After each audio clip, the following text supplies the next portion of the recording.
Okay, me misano. Ale. Hello, Ken. What to say? Udin the same. Hello. Udin you saying? Udin allo life wire. Udin pa the same.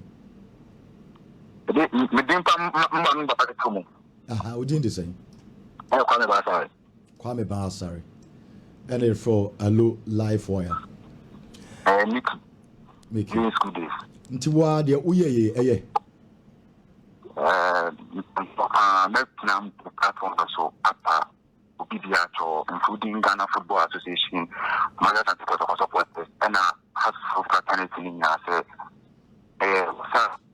argument that over that platform so argument and also and like you Kuma and we are sorry pass we make that letter part bad comments no the Obibiacho say Mupame one terminal. Na minister na Bibiana, minister na Bibiana, minister na Bibiana. There's Ghana football no, as we do here on Manoma, and I who no move no, the move here no, and I make Bibiana, me slow Bibiana, almost on born in ten. Na in the compare na Martin Blasula, Bibiana to you, and my Ghana football and then Bevina. Me slow Bibiana, the two Bibiana, including Ghana Football Association, my KOTOKO supporters and ASARE supporters, and we go move there. My can't be say I'm a bit clear then I can't slow BPR. You go for first and I say Poligato, they should just forgive to every on Ghana planet football fan who had this kind of interview that not take it in a good faith. But it was not a good comment that I did. So they should just forgive me in terms of everything. And I hope everything will go on well tomorrow so that Ghana football be successful. Okay. Nyame adome china is on. Ye bobo game bia ye wo de favorites e wo game nim. Going into Nyame adome china super clash no. KOTOKO na ye favorite. KOTOKO and ye favorite in the sense and saying Oche has be or dominate has. The omababo ato ni nyina no 4 ni nyina onya the good results ahead of Accra House of Folk. Ana league na ye bono. Obiaji to mu say KOTOKO at the BA saying has. So the general performance of KOTOKO is better than has. So going into the game, KOTOKO and the favor because of dominating has recently and a league or ye better as say Accra House of Folk. Pressure two coaches in so. Coach Watara pressure one so. Obefa House of Folk bobu no ken. Games our bo our Ghana Premier League 45 games and a Coach Watara abo. With House of Folk or Ghana Premier League. We're winning 18, I draw 12, I lose 15. So the 46 game for House of Folk or Ghana Premier League in House of means I was a game we win the House of Folk supporters to compensate them. League no intimidate. So I gave them House of Folk supporters anybody this season now they be compensate you no. So be winning. And a Coach Karim Zito. The ofri who I will be share hono. Ono sia hasa. Abro coach KOTOKO dominate us. And it is a coach Karim Zito now will be facing us. Now we call lose sa game na. And call for the coach Prosperity Ogum betwa umpoa. Say na Ogum home pokrano has intimino. Obe fire no. One man your master. So coach Karim Zito so be here win. But can you say coach Karim Zito so GDA say has obetima shom. Coach Karim Zito ne last 6 games our coach here will face has intimidation coach Karim Zito da. Ono no ote touchline no face has the last 6 games that we share has wabo draw 5 every ni 1 has intimidation coach Karim Zito nansen and ono so GDA say o good record going against Accra House of Folk.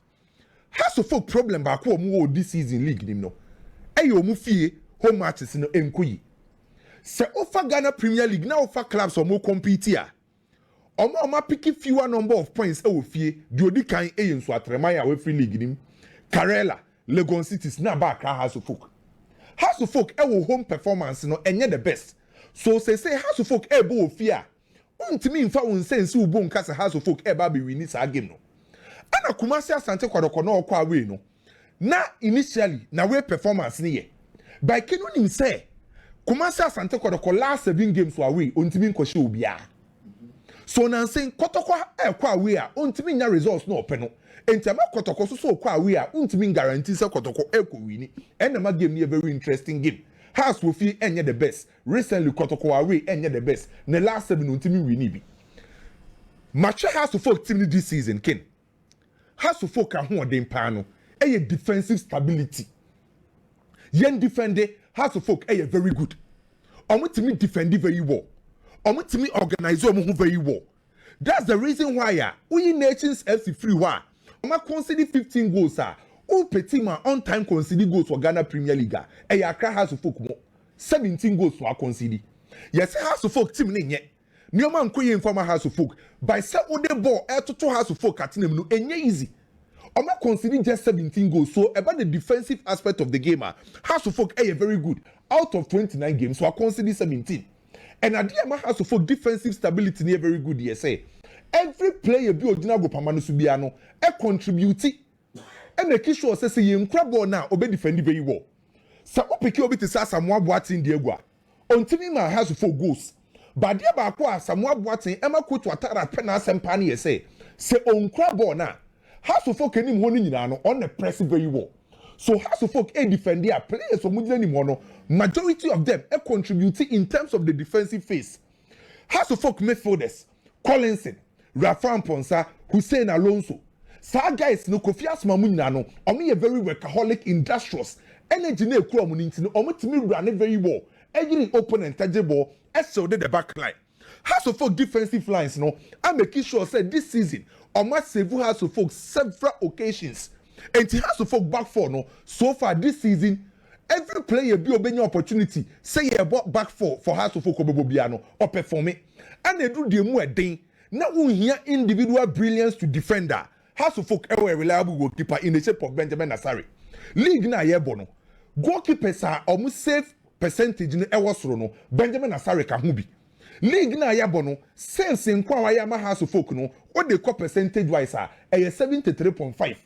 And to say through the more day now Benjamin Asare so be save otimi save or says be individually performing say kunadu yadom apekene form Emmanuel Mankwa apekene form Ransford Atmia Saba omo perform so defensively House of Folk very good has able to make defend a contain Kotoko attack Kwame Poku say Abrante defense abetamu anebebo Wisdom Bass nebebo Peter Kwa House of Folk defensive setup no a demonstrate actually say defensively on betima continue Kotoko attack no but mo problem you pe wo mu defense o mu defend ya baako o mu lose concentration and individual errors me use o mo ne Kotoko mpo kra as a case study sure o mo ne Kotoko last 2 games keno ka dia Mukwala share 2 goals no Mukwala first goal about the 9th minute it was a mistake from House of Folk na ma Mukwala share yebe pongo no 90+6 another error Anna Mukwala Sashay. This season, Albertamu and they say they only go against Accra House of Folk. 90+5 minutes, and Albertamu they say it was a mistake. So House of Folk Nankasan defensively only very good, but the amount to consider no, say omu lose concentration and individual errors. So omu to me avoid this idea and Yami Aduma Sandia. Ombetima continue Kotoko attack on the Baba because the defensive aspect of House of Folk no, I was so a year better than Kotoko, a defensive aspect of the game. So what check Kotoko midfield when I was say now. Ken Kotoko midfield no, or more experience. Blay was high experience no in team and Baba Yahaya. In this game, se Kotoko bet me winning the midfield battle. Me expect Coach Karim Zito say Obama Baba Yahaya free row. Se Baba Yahaya enya free row na obe face House of Folk bia na. And nam se bo ni kura na. Also so yes ball to fit player. Na na no ne de. Edin so beji ball ni dey free nsem or your low center of gravity or form by Edin so beji ball free nsem no obe we need a lot of fouls around the dangerous position of Accra House of Folk. So yema Baba Yahaya free row mostly se coach Prosper Ogun bo against asa Oma Baba Yahaya that free row entema Baba etimi ball no open no but me check coach Karim Zito first game against Aduana Stars adia me hu ni say Oma Baba Yahaya eba deep no man buy no on the bell key the deep and the forward line area by playing against Accra House of Folk. Me expect so Obama boy Baba Yahaya free rule Obama Kotoko nya fouls bebree e wo danger zone ho by problem Kotoko midfield ni susu face ni kid after 60 minutes Kotoko midfielders no energy level ne drop it Omocha ase lusu boss no. E ho na be ma House of Folk so midfield na bem. Because House of Folk midfielders no me are very young guys. Hussein Eswa energy no wo ho. Collinson Eswa energy no wo ho. Asma. Sa players ni na Rafa Ponsa and na aggression no wo soro. So se Kotoko midfield after 60 minutes air drop here. House of Folk betima pick sa energy no e dey dominate every ni boss ni bebre wo mfimfin wo. House of Folk attack ni dey kin. Enu na make catch kwaku ni bigi kin. Has attack ni impress me. 6 forwards amebebo mu din. Asamoah Boateng, Mauli Wayo, Hamza Issa, Kwabena Boateng, Stephen Apia Shankiki, Abdulaziz. These are 6 solid forward line players of Accra to Folk. Can Nipa says no cabo man himself league no match at 12. Players 6 are only very good individually or House of Folk anymore no. Oka mu goes for match this season Boma. Or match at 12. The was can see a prior 5. Mauli Wayo. And the House of Folk attack on any sharp. And to say House of Folk Besia Kanya. Say Minister GD no. 6 strikers or match the same. 12. 6 strikers. Yes, 6 forwards in 12 goals. Forwards 6. Yes. Or match 12. 12. Asamoah Boateng Tobi Ashe 2. Asamoah Boateng kradi on shebi. Mauli Wawe Ashe 4. Hamza Issa Ashe 4. Kwabena Boateng striker Ashe 2. Stephen Apia Shankiki Ashe 1. Anna Abdulaziz striker Tintin Kakrakano. On Susun Shegu. The entire House of Folk set up in the Cromatch 25 goals for Ghana Premier League. And to go share one thing at the House of Folk. Kotoko defensive setup no. The center pen is strong. Good news for Kotoko you said Joseph Ablo back. So you bet my baby who the Ablo and a Sambo no partnership. By Kotoko problem we face no. The fullback area. Say Patrick Esiedu performance no. I drop kakra. Kotoko goals or mu considering and saying in an FSA side or Omoni Accra Lions goals or mu considering in Afa because in recovery rate not drop it. And Kotoko what big problem with the right back. Omo last game Omoni Aduana Stars boy no. Omo bobo na no na Michael Sefan able to. And Aduana for use ho second half ana Karim Zito eyi ni film no dey Justice Blay by. Week we ye nhwehwemu wo Kotoko. Me say me hu say Justice Blay able to nyambo ekine nyamwa. Obotu. Yes, enyem nwawa. Justice Blay. Yes, enyem nwawa. Se mi hu a enyem nwawa. Because as it stands now, Coach Karim Zito, players for me available on right back no. Omo impress ye. And obi a watch Kotoko after sell odamu a efri mu. Kote epraye no. Obi a wabo right back being impress Kotoko. Well, Ken a game back kwa me dem anu si no. Sanka House of Folk e was sharp wingers and combat exploit Kotoko fullback so by has any sharp wingers. And never affect has. So me compare two teams, you know, me be free, me be free, na me analyze your man. The possible outcome. A dry and one. Yes. Maybe 1-1-0-0. 1-1-0-0. The possible outcome. Okay. Edilson Kwame. It when it's a draw. A possible outcome. But that's it. The thing say. League games or mabo one crime. 58 games. House of Folk ewo 17 wins. Kotoko ewo 18 wins and a 23-year draw. Wakra. 17 wins for House of Folk, 18 for Kotoko.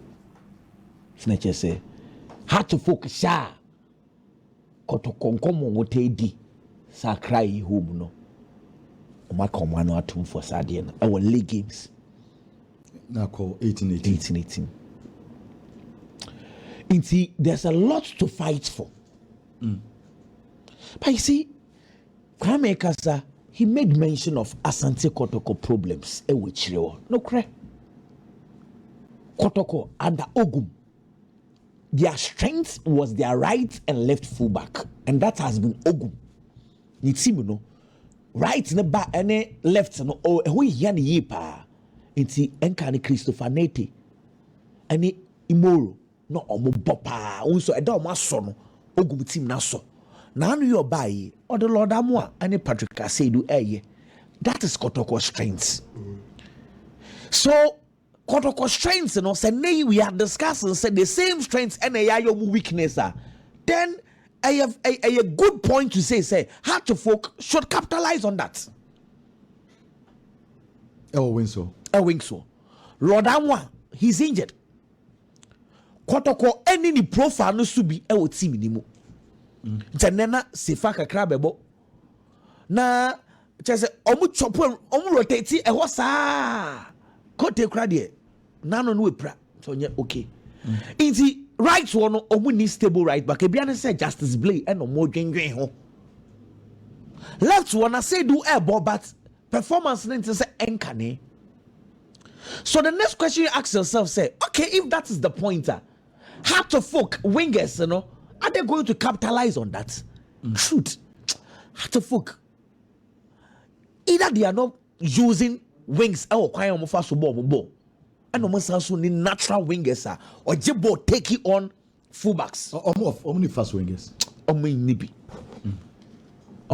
Has a fucking say wingers. I know say why your money don't see me ball from the wings, but say natural winger can say my ball with the ball air attacking fullback.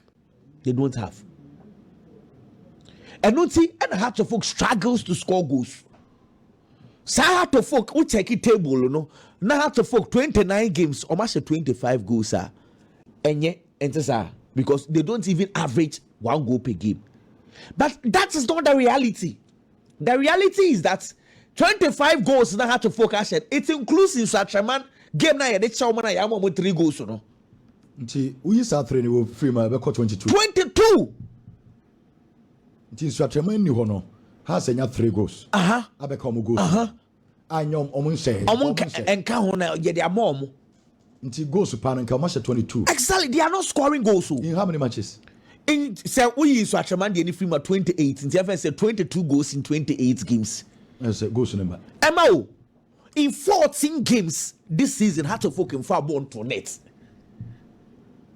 Games, Makumako 14, 1, 2, 3. So I had to focus go derby. 14 times. Are bad? Me, I've always been complaining about Kotoko crack the end crown. Me happy because 29 games, 29 goals there. 1 goal per game. Also average a goal per game. And yo, bahas the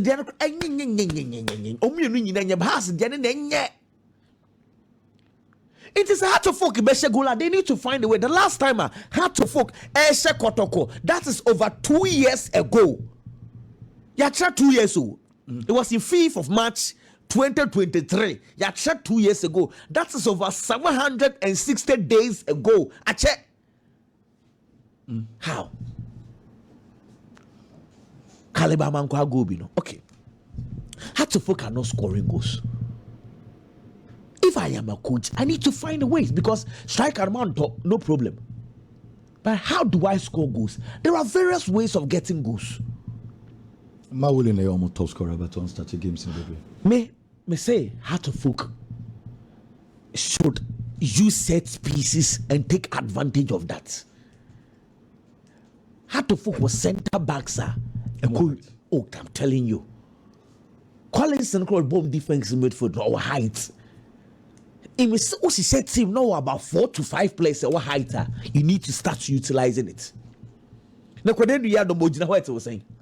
On your sowa. So if the strikers are not getting the goals, I understand strikers in common they are not getting the goals. Other ways no so swear. My complaining about set pieces or use okay. How to fuck lucky midfielders some the goals ever? Because strikers and they are complaining are no problem. Now midfielders no so swear.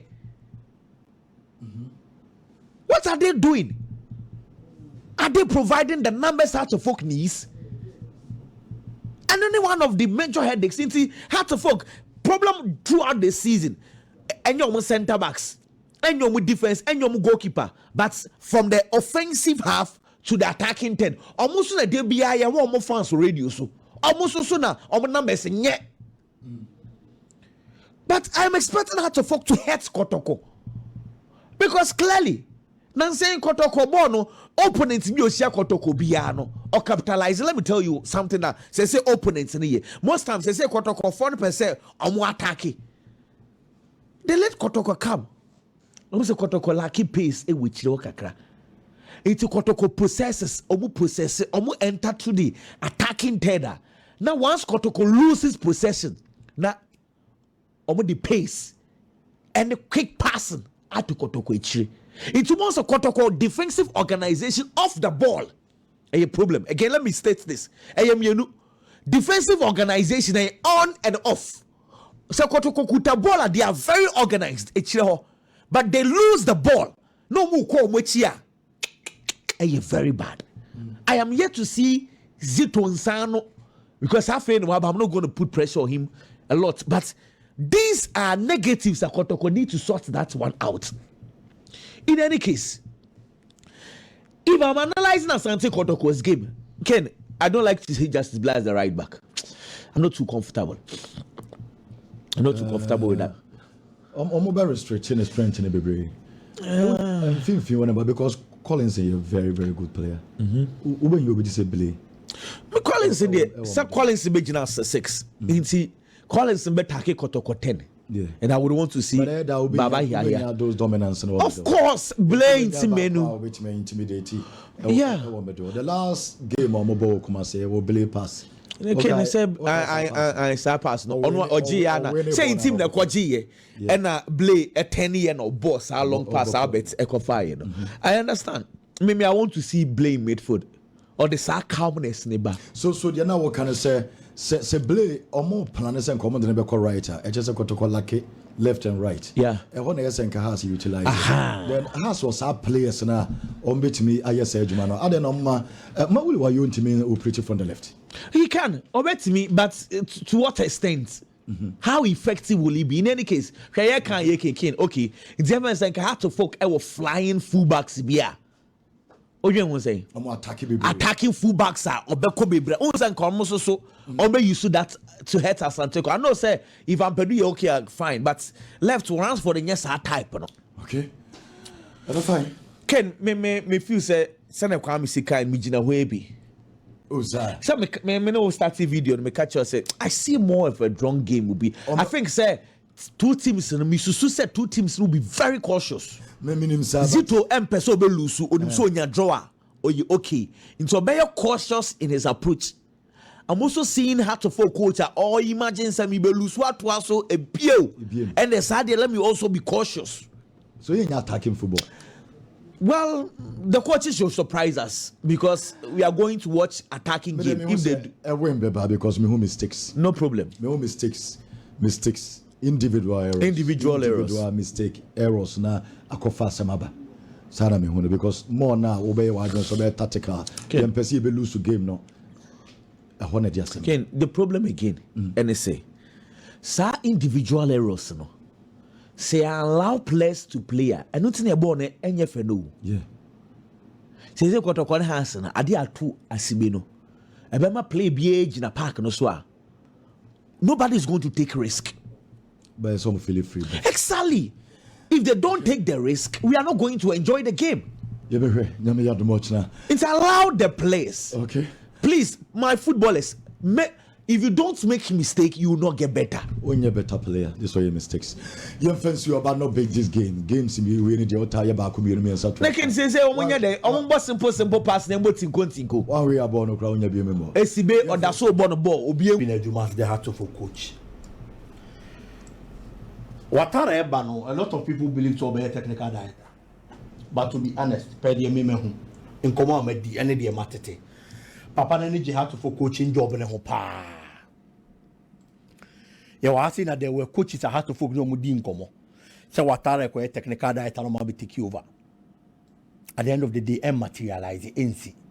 Christopher Eni from Brekum Chelsea is a typical example. Nuruddin Amadou from Samatex a typical example. A baby Asiano. Omunyina be free omajumo omuwom. Na Watara that's what was the head coach for Hearts of Folk. It's in any jam. Adia ba ko ma coach enjoy asumdwe de ye adwuma say unje trophy mpo a big matches. Big matches. And oko Italy a consensa o asumdwe o de ye AC Milan adwuma just because we making sure say so be be na Inter Milan team ne nko ade enya de obeti ase ama Inter Milan na hye da into wanya na sumdwe a o de ye na adwuma because or we need the big matches edema eyeboboku no and Abubakar Watara would want to do same. It's Abia has to focus with league ni niema nkonkan Ebia on G League, no, Ebia on GFA Cup, no cre. But what me win a big matches against Asante Kotoko, Ebeman assume G, Amana Juma, into as a coach. There's a lot of pressure on him.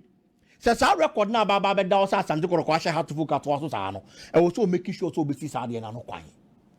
On the part of Karim Zito, there's another pressure. But Zito, there are two forms of pressure. Pressure is in the normal pressure, you say back coach is what.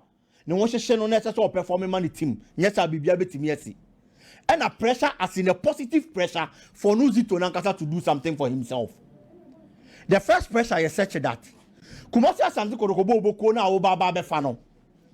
The last 4 meetings only had to folk. Ebobo Kono. Ken had to folk in Timisha Kotoko. It is over your coach Asante Kotoko. And found the time over. Supporters need to be maintaining that particular record. And only than chain. The positive pressure is that Karim Zito as a coach and so. I will say prove your point to everybody. On one guy social had to focus back on the record books because this season I will dream sexy. What you can have to focus you know. Bako and in a draw. Bako share has. It's your dreams. What you can have for 4 points, the free had to focus in some. It's Karim Zito there. I was some sound mind and found the pressure kakra or the year Juma and will be in Jajano based on this particular game because he's new to the Asante Kotoko team.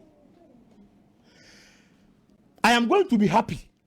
Same me Justice Blay as a right back for Asante Kotoko Ken. It is in the sense that Lord Amoa and a right back for Asante Kotoko. Since Lord Amoa prior no. Yenya right back was Asante Kotoko. What me a boss opposition ne abon ye e de amakumasi Asante Kotoko boboko no. E ho abo se Michael Stefa beba be fem no obebo kaka. Adrian Ajete beba ba ne namu. Ono kra ne performance ne de enya. Enfama Asante Kotoko boboko no. But you Justice Blay this season consistently at the start of the season. How about the right back position e bobo ni ye. It is the right back of Obama Asante Kotoko ni hono mo. Not Justice Blay o betimi aba be make shift. No the stability and the solidity about our position now. Me for us to say coach is Justice Blay about the right back position. And again, baby, our supporters no problem and they say Justice Blay free hono mo. Ebi na to kura baba dawo. But can say what I am share na. Ebi na this season won her somewhat in do. Tinedu prove say anytime he gets the opportunity for Asante Kotoko or Bobo ni ye. And they like his overstate. Yes. Yeah. Because Justice Blay called right backer. He's the perfect man who Finfin. Tinedu. Yeah. And we bring Tinedu in the sense that as someone making it is not in disrespect to Justice Blay. But this season, Justice Blay actually said there is fatigue in his system. A breath. It was Bobo ni do anymore. Na kwa America from the 60th minute. Na Kotoko midfielders na chance here break. Na opponent na take it over. It will not Tinedu. Ah, you're relatively younger than Justice Blay. Or you're energetic. Ube yanu won finfi because hard to folk midfield no. Because he asked Manomni who say no no. Omo yambranti omo who are dang. Theophilus Collinson is a young player, very energetic. Of lower division nearby, but on your opportunity we have to folk Bobo Korim. What chile on him Bobo. It will make a name for himself. I open a defensive midfielder from Modimo Osra or then the back home. It is such a young and energetic midfielder. Even you'll be to set in a draw, need to be film for normal battle and wrestle for balls with Finfio. And it is going to be good for Kotoko. Had to focus on the other hand, the secret weapon is going to be their goalkeeper. Benjamin Asare, I have that kind of trust. Of course. Has defenders in the solid. Has were very good defenders, no doubt about it. Solid. But Asante Kotoko also has very good and experienced strikers. Say Albertamwa A face you. Kwame Poku face you are. And also who's problem. The experience of Kwame Poku and the performance of Albertamwa this season, no. Defense setup be our problem. And I bet in the share the only goal no come and say. The last time Omushia or share. Yeah. It's at least what prove say only had to folk meetings no. Obetimi aye bibi wom. Into the trump card for had to folk. I was say you goalkeeper Benjamin Asare. Enisa Mranti and Tenase say biemu baba bisi. Me prefer Emmanuel Amankwa the right back position for her to folk. Why you consistent this season? Ampedu, no doubt about it. But the consistency Emmanuel Amankwa actually this season, any number of matches awabo, he's played around 19 league matches. Lama had to folk. And anytime you open your opportunity in Ibiano, a branch any chess was our quality no. I will bet me a ball. And the Ama had to folk Bobo no. Had to folk wingers and the forward line players is where I have a problem. And about 6 forwards, actually 12 goals. Yes. I'm more average. Kotoko 2 forwards, actually 15. Kotoko 2 ashe 15. Kwame Poku ni abeta mo. Has 6 ashe 12. Ashe 12. Na me more problem. Had to folk attackers ni nche goals. Wingers ni de ba be kan po a enkwa ni mu bebre. Mauli wa yo 5 goals e wo league ni mu. He's not a number 9. Number 9 is the kwampo the goals ni Hamza or 4. Asamoah Fiye Boateng e wo 0 e wo league ni mu. Asamoah de na hu. Nche one goal kra. Not even one. FA Cup no washe back. League nche go. But start here Democracy Cup. On Ukraine share has go. Yes. Brilliant goal. And what they announced in the presence. Yeah, boss in 29 matches. Aye. On Shego. And what Baba Bishia Kumasi ASANTE KOTOKO. One of the strongest departments of the team, almost central defense. And again, Samba. Abula fit. Abulaba. Oh, no, so Swaba. This time around. So how to focus on wingers from your pace here. Problem about KOTOKO was here, the left back position. Patrick Esiedu.